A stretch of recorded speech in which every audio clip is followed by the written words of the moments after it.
सो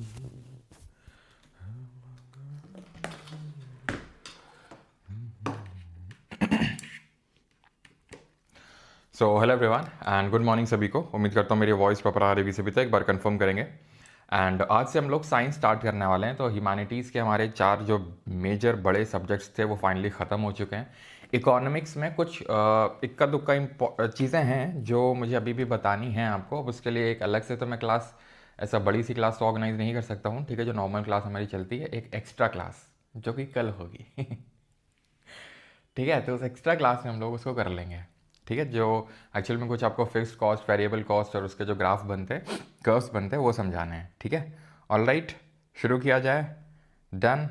ठीक है, ओके, चलो चलो।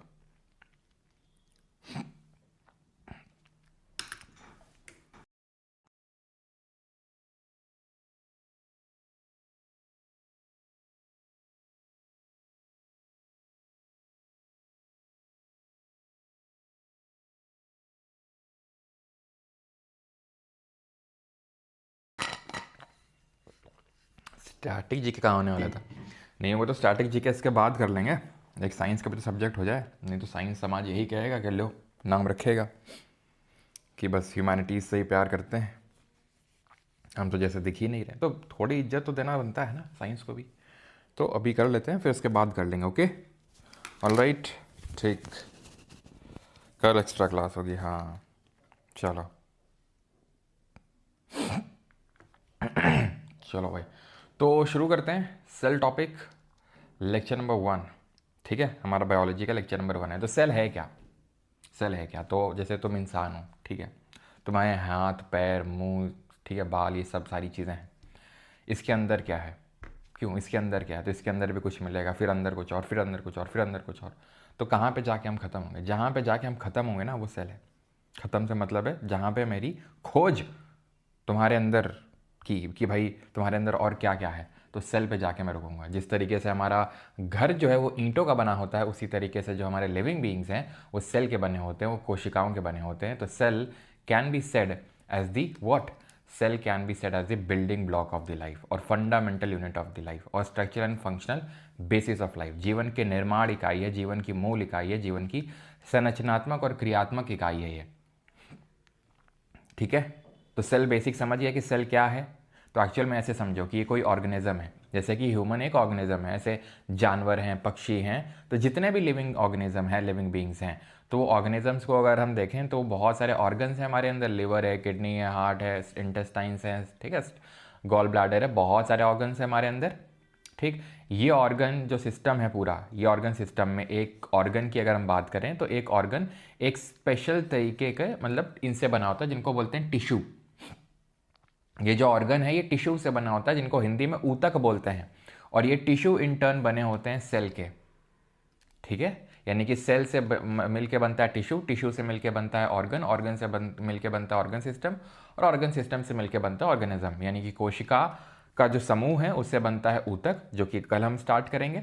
ठीक है, ऊतक, ऊतक से मिलके बनता है एक ऑर्गन, ठीक है, एक अंग, फिर पूरा ये तंत्र बनता है और फिर उससे एक हमारा ऑर्गेनिज्म बन जाता है। ठीक है, तो सेल एकदम बेसिक फंडामेंटल यूनिट है लाइफ की, जहां से एक्चुअल में लाइफ शुरू होती है।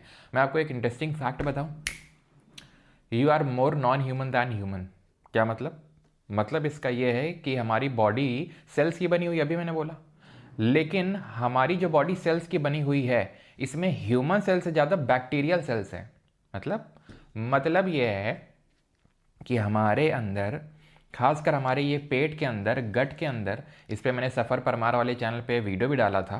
ठीक है, अगर आप जाके देखोगे गट हेल्थ वगैरह उसमें, तो मैंने उसमें बताया कि किस तरीके से जो हमारी गट होती है, खासकर जो हमारी लार्ज इंटेस्टाइन होती हैं, कितने ट्रिलियंस ऑफ बैक्टीरिया रहते हैं भाई उसके अंदर। और वो बहुत सारे उसमें गुड बैक्टीरिया हैं। बैक्टीरिया का मतलब वो ना मत सोचा करो कि अरे बहुत बेकार चीज़ है। ठीक है, जिन लोगों को गट हेल्थ में प्रॉब्लम रहती है, वैसे तो जब मैं डाइजेशन पढ़ाऊंगा तो वहाँ पे डिटेल में इसके बारे में बताऊंगा भी, तब आपको समझ में आएगा, अभी तो नहीं, लेकिन तब वहाँ पे बताऊंगा। तो गट में हमारे बहुत सारे बैक्टीरिया रहते हैं, हमारे स्किन में बहुत सारे बैक्टीरिया रहते हैं, तो उनकी भी तो सेल होती है। बैक्टीरिया लोग को भी तो सेल के बने होते हैं। ठीक है, तो इसलिए हम बोलते हैं कि हाँ, वो फैक्ट है कि हमारी बॉडी में लगभग आप मान लो 60% या फिर आप मान लो 50% से ज़्यादा बैक्टीरियल सेल्स हैं। जी हाँ, बैक्टीरियल सेल्स ज़्यादा हैं ह्यूमन सेल्स से। तो उसी सेंस में हम बोल सकते हैं कि यार, और we are more non human than human, because हमारे अंदर बैक्टीरियल सेल्स ज़्यादा हैं as compare to human cells. खैर, सेल की स्टडी को क्या बोलते हैं? तो सेल के लिए एक वर्ड यूज़ करते हैं साइटो, और लॉजी वर्ड होता है स्टडी के लिए। तो सिंपल, साइटोलॉजी, खत्म। डिस्कवरी किसने करी थी सेल की? कौन था वो जिसको एक चुल मची थी कि देखते हैं और भाई ये कहाँ पे ख़त्म होता है जाके हमारा बॉडी? तो ये थे रॉबर्ट हुक। ठीक है, तो इनको अगर ये लेक्चर तुमको लेते लेते अगर तुमको कोई दिक्कत हो जाए, ठीक है, तो आपको पता है किसको पकड़ना है, आपको पता है आपको किसको दो प्यार के शब्द बोलने हैं। रॉबर्ट हुक जी को। क्यों? क्योंकि इन्होंने ही सबसे पहले सेल की डिस्कवरी करी थी, रॉबर्ट हुक ने 1665 में। लेकिन इन्होंने सेल की डिस्कवरी किस में करी थी? कॉर्क में।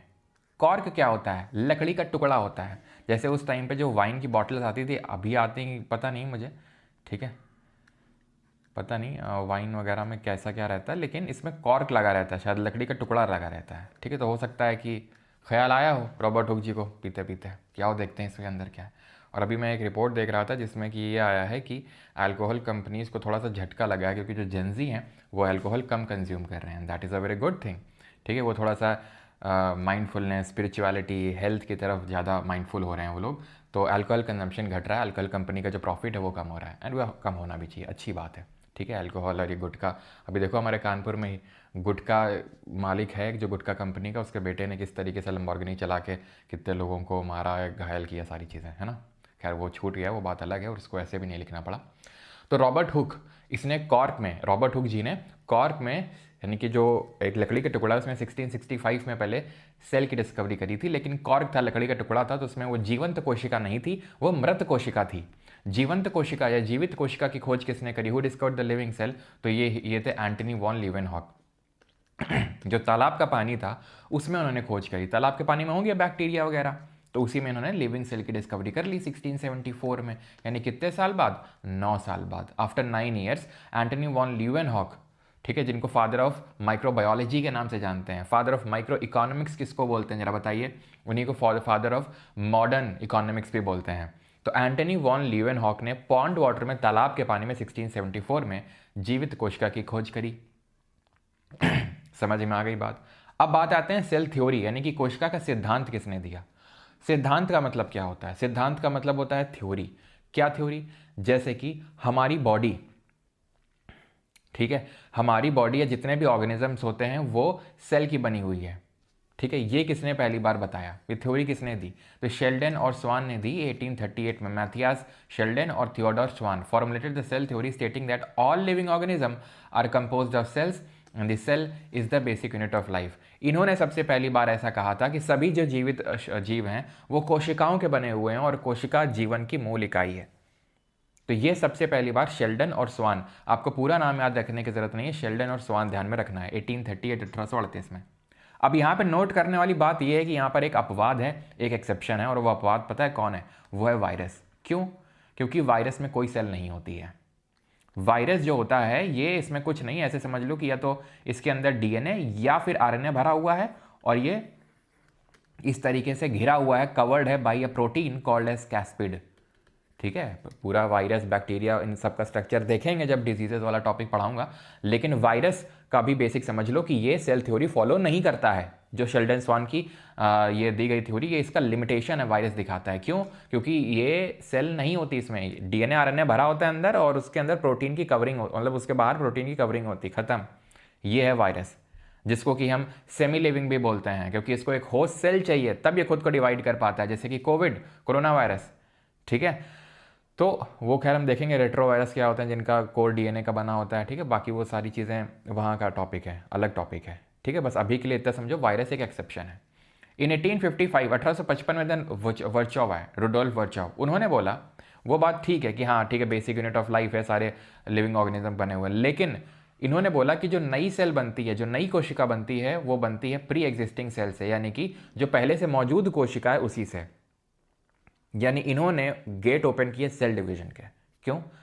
कोशिका विभाजन के। कैसे? जब इन्होंने बोला कि जो हमारी नई कोशिकाएं हैं, जो हमारी नई सेल हैं, वो बनती किससे? पुरानी वाली से। तो पुरानी वाले में भाई विभाजन होता होगा ना, डिवीजन होता होगा, तभी तो नई वाली बनती होगी। तो 1855 में ऐसा रुडोल्फ वर्चोव जी ने कहा। ठीक, क्लियर है। और कुछ बेसिक्स जान लेते हैं, ठीक है, फिर सेल के अंदर जाएंगे। एक्चुअल में आज मैं आपको सेल फैमिली से मिलाऊंगा, ठीक है। सभी लोग इंतज़ार कर रहे हैं कि कब आएंगे परमारियंस और हमारे बारे में जानेंगे, ठीक है। तो बस वॉल्यूम अप कीजिए भाई, इतना तो मैं ज़ोर से बोल रहा हूँ।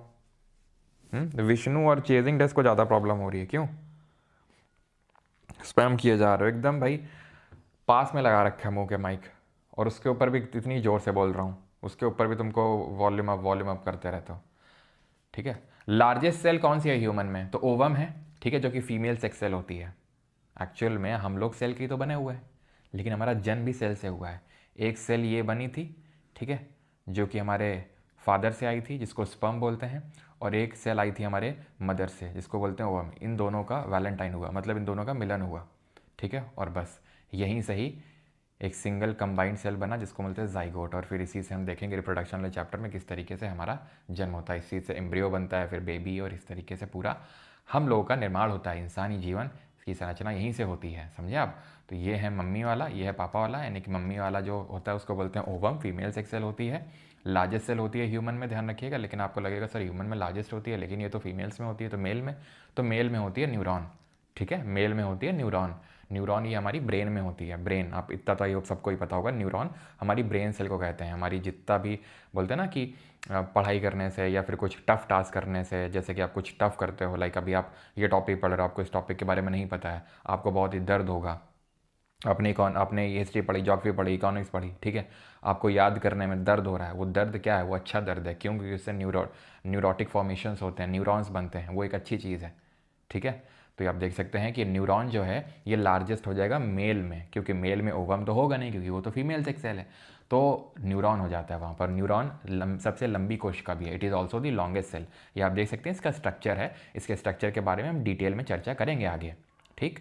और ये स्पर्म होता है, जो कि स्मॉलेस्ट सेल होती है ह्यूमन में। सबसे मनुष्य में सबसे जो छोटी का कोशिका है वो शुक्राणु है। लेकिन आपको फिर से वही समझ में आना चाहिए कि शुक्राणु मेल में तो होगा नहीं, तो फिर वहाँ का सबसे छोटा कौन सा होगा? क्या लगता है आपको सबसे छोटा फीमेल में कौन सा होता है?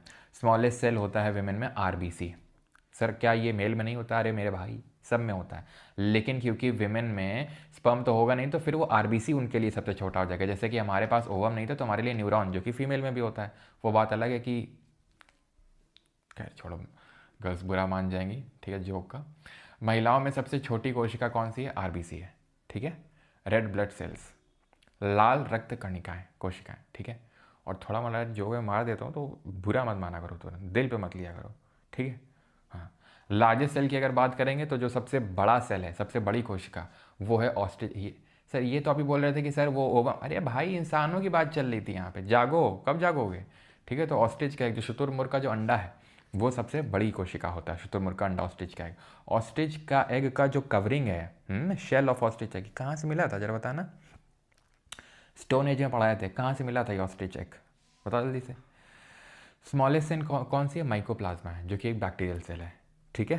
क्लियर यहाँ तक? आई होप किसी को कोई डाउट नहीं होगा। हमने पढ़ा सेल की डिस्कवरी के बारे में, रॉबर्ट हुक ने करी 1665 में, डेड सेल थी। एंटनी वॉन ल्यूवेनहॉक ने पॉन्ड वाटर में करी, ठीक है, वो एक लिविंग सेल थी 1674 में, ठीक है। फादर ऑफ माइक्रोबायोलॉजी भी के नाम से जानते हैं, बिल्कुल सही है, पटने महाराष्ट्र, ठीक है, पटने महाराष्ट्र से मिला था। अब फिर हमने क्या पढ़ा? फिर हमने ये जाना कि स्मॉलेस्ट, लार्जेस्ट, ये सब क्या होता है। उससे पहले हमने सेल थ्योरी समझी। सेल थ्योरी शेल्डन स्वान ने दी 1838 में। बोला कि हर जितने भी लिविंग बीइंग्स हैं, लिविंग ऑर्गेनिजम्स है, हर कोई सेल का बना हुआ है, कोशिका का बना हुआ है। लेकिन वायरस ने बोला स्वागत नहीं करोगे हमारा। फिर उसके बाद 1855 में वर्चॉव, रुडोल्फ वर्चॉव, उन्होंने बोला कि जो नई सेल बनती है वो प्री एग्जिस्टिंग सेल से बनती है। और फिर उसके बाद हमने ये देखा, तो cell is the fundamental unit of life, basic unit of life, ठीक, क्लियर, डन, ओके। अब आते हैं सेल की फैमिली से मिलाते हैं। Consider cell like a body, ठीक है, जैसे हमारा शरीर है, शरीर मान लो, या किसी फैमिली को मान लो, जैसे हमारा शरीर है, तो शरीर में अलग अलग फंक्शंस हैं। हाथ के फंक्शन, हाथ का काम अलग है, पैर का काम अलग है, मुंह का काम अलग है, आँख का काम अलग है, नाक का काम अलग है, कान का काम अलग है, सबका काम अपना अपना कर रहे हैं। जिस तरीके से एक फैमिली में या फिर एक कंपनी में मैनेजर का काम अलग है, सीईओ का काम अलग है, ठीक है, हर किसी का काम है, हर किसी का कुछ ना कुछ काम है। उसी तरीके से ये कोशिका है। अब कोशिका के अंदर हम लोग घुसेंगे, कोशिका के अंदर घुसेंगे और देखेंगे कौन क्या किसका काम है। कोशिका के अंदर घुसेंगे और देखेंगे कोशिका के अंदर जो लोग बैठे हुए हैं उनका क्या क्या काम है, बस यही पूरा सेल चैप्टर है बस। ठीक, तो कोशिका के भाग में सबसे पहले घुसने से पहले तुमको वहाँ के बॉडीगार्ड से मिलना पड़ेगा। आप कहीं कंपनी में जाओगे किसी घर में तो सबसे पहले तो बॉडीगार्ड से मिलोगे ना। ऐसा तो है नहीं कि बस घुसते दड़ाते चले गए, नहीं, पहले मिलेगा कोई, तुम्हारा आईडी कार्ड देखेगा, अगर उसको ठीक लगेगा तो घुसने देगा, नहीं ठीक लगेगा तो तुमको बाहर फेंक के मारेगा। तो वही है सेल मेम्ब्रेन, वही है कोशिका झिल्ली, जिसको प्लाज्मा मेम्ब्रेन भी बोलते हैं। ये एक थिन यानी कि पतली, इलास्टिक यानी लोचदार, फ्लेक्सिबल यानी लचीली स्ट्रक्चर होती है, संरचना होती है, और ये सेलेक्टिवली परमिएबल होती है। मतलब सेलेक्टिवली परमिएबल का मतलब ये होता है कि ये सेलेक्टिवली चीज़ों को अंदर बाहर आने जाने देती है। ऐसा नहीं कि जिसका मन आया घुस गया, जिसका मन आया चला गया, selectively. It is the outermost covering of the cell, cell की आउटर मोस्ट कवरिंग यानी इसका बॉडी गार्ड है। Animal cell simple outermost covering है। पशु कोशिकाओं में कोशिका की सबसे बाहरी परत होती है, सबसे बाहरी परत है सेल की। ठीक, फंक्शन क्या है? प्रोटेक्टिव बैरियर के तौर पे काम करता है, सेल को शेप देता है ये। अब मान लो कि ऐसा होगा सेल मेम्ब्रेन तो ऐसा शेप हो जाएगा, ऐसा सेल मेम्ब्रेन होगा तो ऐसा शेप हो जाएगा, ऐसा होगा तो ऐसा हो जाएगा, जैसा बाहर की संरचना, जैसे बाहर, क्योंकि इलास्टिक है ना। अब भाई जैसे कि गुब्बारा होता है, गुब्बारा गोल है तो गोल हो जाएगा, गुब्बारे ऐसे ऐसे भी होते हैं तो ऐसे ऐसे, इस पानी भरोगे तो ऐसा हो जाएगा, इसमें पानी भरोगे तो ऐसा हो जाएगा। तो गुब्बारे के शेप पे डिपेंड करता है। जो गुब्बारे की आउटर कवरिंग है वो सेल मेम्ब्रेन है, वो प्लाज्मा मेम्ब्रेन है। अब शेप तो कुछ भी हो सकता है गुब्बारे का, क्योंकि वो तो थिन है, वो इलास्टिक है। It holds and protects the internal content. तो इसके अंदर जितने हैं सब सारी चीज़ जिनका अलग अलग फंक्शन है, जो भी मैं बता रहा था, जिनके बारे में आगे अभी हम देखेंगे, उनको होल्ड करता है, उनको पकड़ के रखता है, उनको पकड़ के रखता है। ठीक है, सब लोगों को। इट इज़ लाइक जैसे एक किला है, किले के अंदर सारे लोग रह रहे हैं। ठीक है, किले के अंदर सारे लोग रह रहे हैं, घर के अंदर सारे, तो ये जो बाउंड्री है उसने क्या है, उनको प्रोटेक्ट करके रखा हुआ है, उनको प्रोटेक्ट करके रखा हुआ है। ठीक है, और उनको शेप दे रहा है इस तरीके से। It controls movement of substances in and out. Selectively permeable मैं अभी बता चुका हूँ आपको, यानी कि ये चयनात्मक पारगम्य झिल्ली है। चयनात्मक क्यों है? क्योंकि ये सेलेक्टिवली चयन करती है कि किसको अंदर जाना है, किसको नहीं जाना है, तो चयन करती है, इसलिए चयनात्मक पारगम्य झिल्ली के रूप में कार्य करती है। ये एक सुरक्षात्मक अवरोध के रूप में कार्य करती है। यह कोशिका के को आकार प्रदान करती है, आंतरिक पदार्थों को धारण और संरक्षित करती है। बनी किसकी होती है? 50% प्रोटीन की, 50% लिपिड की, यानी आधा प्रोटीन है और आधा लिपिड है। और लिपिड में भी इसको फर्दर डिवाइड करते हैं, मतलब लिपिड भी दो तरीके के होते हैं। क्या? फॉस्फोलिपिड और कोलेस्ट्रॉल।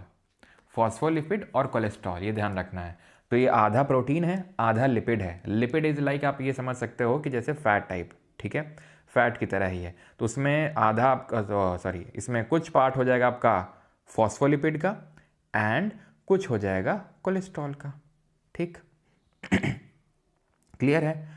तो ये समझ सकते हो लिपिड क्या है। लिपिड एक तरीके का फैट है, वैक्स है, फैट या वैक्स जो भी आप समझना चाहो। ठीक है, ये वाटर इनसॉल्युबल होता है, वाटर इनसॉल्युबल ऑर्गेनिक मॉलिक्यूल है। ठीक है, लिपिड। चलिए अभी आते हैं मूवमेंट अक्रॉस सेल मेम्ब्रेन। तो अभी मैंने आपको बताया कि किस तरीके से जो ये सेल मेम्ब्रेन है ये चीज़ों को सेलेक्टिवली अंदर बाहर करती है। ऐसा नहीं जिसका मन आया आ गया, जिसका मन आया ना भाई ना, ऐसा नहीं। ठीक है, तो सेल के अंदर बाहर जो मूवमेंट होती है ना, उसको बोलते हैं डिफ्यूजन। क्या बोलते हैं उसको? उसको बोलते हैं विसरण। अणुओं की उच्च सांद्रता से निम्न सांद्रता की ओर स्वतः होने वाली गति, यानी spontaneous movement of molecules from higher to lower concentration. High concentration से लो कंसेंट्रेशन, उच्च सांद्रता से निम्न सांद्रता में जो चीज़ों का मूवमेंट होता है उसको डिफ्यूजन बोलते हैं। जैसे कि तुम ये समझो डिफ्यूजन क्या है। जैसे कि तुमने अगरबत्ती जलाई एक कोने में, मम्मी ने तुम्हारी पूजा करी। ठीक है, पूजा घर एक कोने में है घर के, तो वहाँ पर मम्मी ने अगरबत्ती या धूप जलाई और धीरे धीरे पूरे घर में फैल गई उसकी खुशबू। क्यों? क्योंकि मान लो कि यहाँ पर अगरबत्ती लगाई गई थी। ठीक है, यहाँ पे जब अगरबत्ती का धुआं निकला तो यहाँ पर बहुत सारा धुआं था, हाई कंसंट्रेशन था। यहाँ था नहीं, तो यहाँ हाई कंसंट्रेशन था, उच्च सांद्रता थी। तो उच्च सांद्रता से निम्न सांद्रता, दैट इज हाई कंसंट्रेशन से लो कंसंट्रेशन की ओर मूवमेंट हुआ, that is called as diffusion. ठीक है, और रेट ऑफ डिफ्यूजन सबसे ज़्यादा गैसेज में होता है, सबसे ज़्यादा गैसेज में होता है, देन लिक्विड्स में होता है एंड देन सॉलिड में। ठीक है, गैस में, तरल में एंड देन ठोस में। ये विसरण की दर है, रेट ऑफ डिफ्यूजन है ये। ठीक है, डिफ्यूजन ऑफ अगरबत्ती स्मेल इसका एक एग्जाम्पल हो जाएगा। कहाँ है दवाई? है, चलो जाओ, जब भी क्लास ले रहे हैं ना, हम नहीं खाएंगे अभी। ठीक है। ऑस्मोसिस क्या है? तो movement of water from higher to lower concentration but through a semipermeable membrane. अब जैसे अगरबत्ती हमने जलाई थी तो कोई क्या झिल्ली लगी हुई थी कहीं पे कि उसके थ्रू मूवमेंट हो रहा था? कोई सेलेक्टिवली परमेबल मेम्ब्रेन थी? बिल्कुल नहीं। ठीक है, अपने आप हो रहा था हायर कंसेंट्रेशन से लोअर कंसेंट्रेशन में। लेकिन एक सेकेंड रुकना है ना, चलो जाओ जाओ भी क्लास ले रहे, भागो भागो भागो।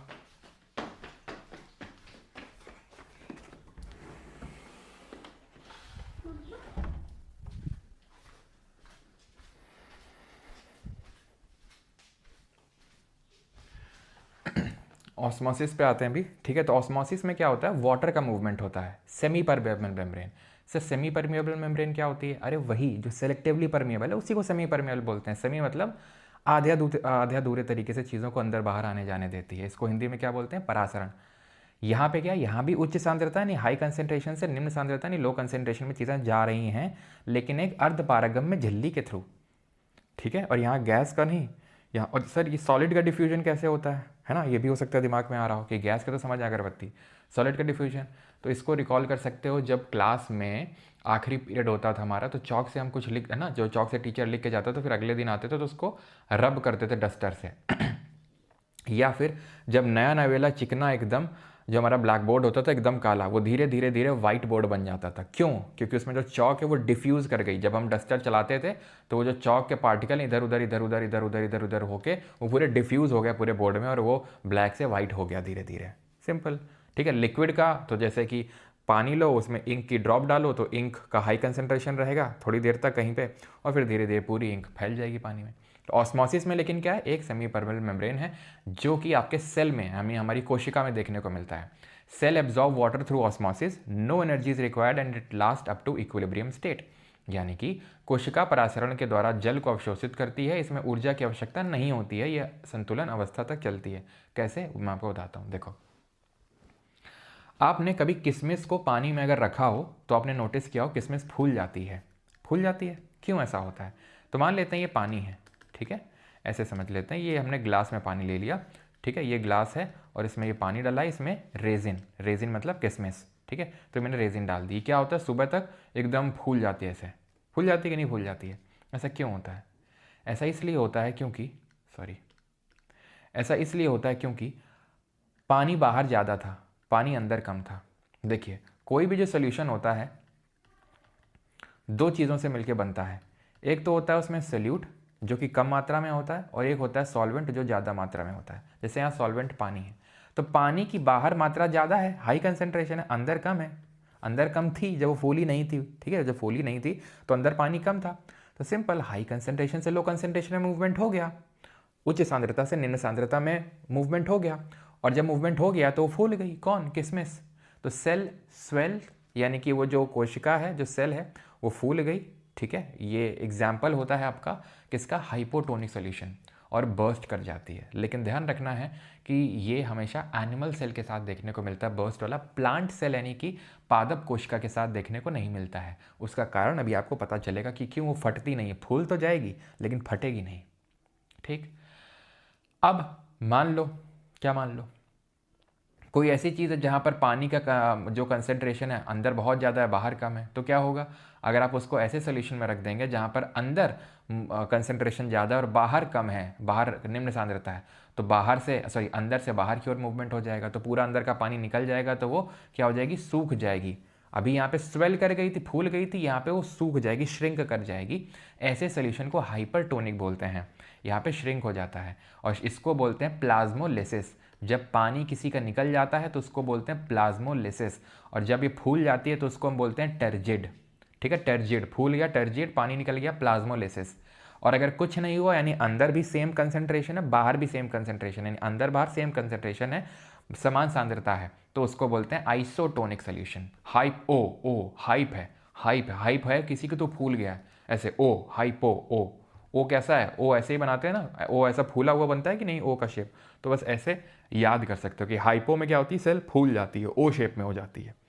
ठीक है, क्लियर है यहाँ तक? अच्छा, अब अगर हमें हाई से लो में तो अपने आप हो जाता है, किशमिश हम डाल देते हैं, कुछ करना पड़ता है क्या? नहीं, अपने आप पानी बाहर से अंदर चला जाता है, कुछ नहीं करना पड़ता है। लेकिन अगर हमें उल्टा करना हो, उल्टी गंगा बहानी हो, तो हमें करना पड़ता है, यानी कि अगर हमें लो कंसंट्रेशन से हाई कंसंट्रेशन में चीज़ों को मूव करवाना है तो उसके लिए हमें एनर्जी की ज़रूरत होती है, और उसको बोलते हैं एक्टिव ट्रांसपोर्ट या फिर रिवर्स ऑस्मोसिस। जो हमारे घर में आरओ लगे होते हैं वो इसी कॉन्सेप्ट पे काम करते हैं। आर ओ का मतलब रिवर्स ऑस्मोसिस ही होता है, ठीक, जिसको हिंदी में क्या बोलते हैं? विपरीत परासरण या सक्रिय परावहन। यानी कि अगर मूवमेंट हाई से लो में होता है, लेकिन अगर आपको लो से हाई में करवाना है तो फिर आपको एनर्जी डालनी पड़ेगी, सिंपल।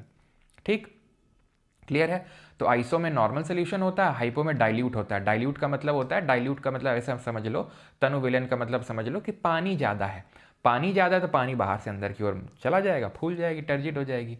और कंसनट्रेटेड सोल्यूशन होते हैं आपके हाइपर, ठीक है, जहाँ पे सल्यूट की मात्रा ज़्यादा होती है, सॉल्वेंट कम है, ठीक है। तो हमेशा सॉल्वेंट मूव करता है। अगर आप देखो तो यहाँ पानी बाहर से अंदर गया था तब फूला ना, यहाँ अंदर से बाहर गया पानी, तो पानी का मूवमेंट हो रहा है, यानी कि सॉल्वेंट का मूवमेंट होता है ना, जब ये सारी चीज़ें होती हैं। और यहाँ पे क्या, solute is equal to solvent, यानी कि विलेय विलायक के बराबर है। यहाँ विलायक ज़्यादा है विलेय से, और यहाँ विलेय ज़्यादा है विलायक से, ठीक है। Turgor pressure causes enlargement and extensive growth of the cell. तो टर्जर प्रेशर यही है जो आपको यहाँ पे देखने को मिलता है हाइपोटोनिक में।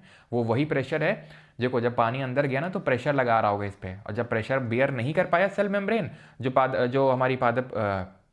जो हमारी ये सेल मेम्ब्रेन थी, जिसको प्लाज्मा मेम्ब्रेन भी बोलते हैं, जिसको आप देख सकते हैं हिंदी में कोशिका झिल्ली बोलते हैं, तो ये जब प्रेशर नहीं सह पाई तो फट गई। लेकिन मैंने तुम्हें बताया कि जो प्लांट सेल है वो नहीं फटेगी, एनिमल सेल फटती है, क्योंकि प्लांट सेल में एक एक्स्ट्रा कवरिंग होती है, उसको पता है क्या बोलते हैं? सेल वॉल बोलते हैं, हिंदी में कोशिका भित्ति बोलते हैं, ठीक। तो यानी कि ये हो गई सेल मेम्ब्रेन, ठीक, जो भी पढ़ रहे थे। लेकिन जो हमारे पेड़ पौधे होते हैं, कुछ और भी होते हैं जैसे बैक्टीरिया वगैरह, उनमें एक और कवरिंग इन लोगों को मिलती है, एक एक्स्ट्रा मिलती है। क्यों मिलती है इन लोगों को, क्यों मिलती होगी? हमारे पास तो हड्डियां हैं तो हम खड़े हो गए आराम से बढ़िया, लेकिन इनके पास क्या है, ये तो ऐसे खड़े ही नहीं हो पाएंगे, तो इनको एक अलग से सपोर्ट प्रोवाइड किया गया है, एक एक्स्ट्रा सपोर्ट दिया गया है, ठीक है। तो क्या है ये एक एक्स्ट्रा सपोर्ट है, इनको रिजिडिटी प्रोवाइड करता है, यानी कि इनको कठोरता प्रोवाइड करता है, सो दैट ये मतलब काइंड ऑफ खड़े रह सकें। जैसे प्लांट हमारे खड़े हैं, उनमें हड्डियां तो नहीं है, क्यों खड़े हैं? सेल वॉल है उनमें, ठीक है। तो ये सिर्फ आपको कहाँ पे देखने को मिलेगी? पेड़ पौधों में, यानी प्लांट्स में, बैक्टीरिया में भी होती है, फंगस यानी कवक में भी होती है, और शैवाल यानी कि एल्गे में भी होती है। ये नॉट अ लिविंग स्ट्रक्चर, ये जो सेल मेम्ब्रेन है ये एक लिविंग स्ट्रक्चर है। जो सेल मेम्ब्रेन अभी पढ़ रहे थे ये लिविंग है, ये लिविंग नेचर का है, ठीक है, लिविंग है ये नॉन लिविंग होता है जो सेल वॉल होता है, ठीक है। तो ये नॉन लिविंग होता है, यानी कि ये एक जीवित संरचना नहीं होती, अजीवित होती है, ठीक है। जैसे कि सेल मेम्ब्रेन, प्लाज्मा मेम्ब्रेन, वो सेलेक्टिवली परमेबल थी, वो सेमी परमेबल थी, सेलेक्टिवली परमेबल थी, सेलेक्टिवली चीज़ों को आने जाने दे रही थी। लेकिन जो सेल वॉल होती है ये फुल्ली परमेबल होती है, जिसका मन है आओ, जिसका मन है जाओ, कोई रोक टोक नहीं है। क्यों? क्योंकि हमारा काम ही नहीं है ये लोगों को रोकना, क्योंकि तुम आगे जब जाओगे तो तुम्हें मिलेगा सेल मेम्ब्रेन, वो तुम्हें रोकेगा, हमारा काम ही नहीं है। हमारा तो काम ये है कि हम बस शेप प्रोवाइड करें, रिजिडिटी और प्रोवाइड करें बस, ठीक है, स्ट्रक्चरल सपोर्ट प्रोवाइड करें। और जिसमें सेल वॉल नहीं होती है जैसे कि एनिमल सेल, तो वहाँ पे ये काम भी सेल मेम्ब्रेन को ही करना पड़ता है, ठीक, प्लाज्मा मेम्ब्रेन उसको बोलते हैं। तो यानी कि plant cell, bacterial, fungal, algae में एक एक्स्ट्रा कवरिंग है। ये मत समझना कि उन यहाँ पे सेल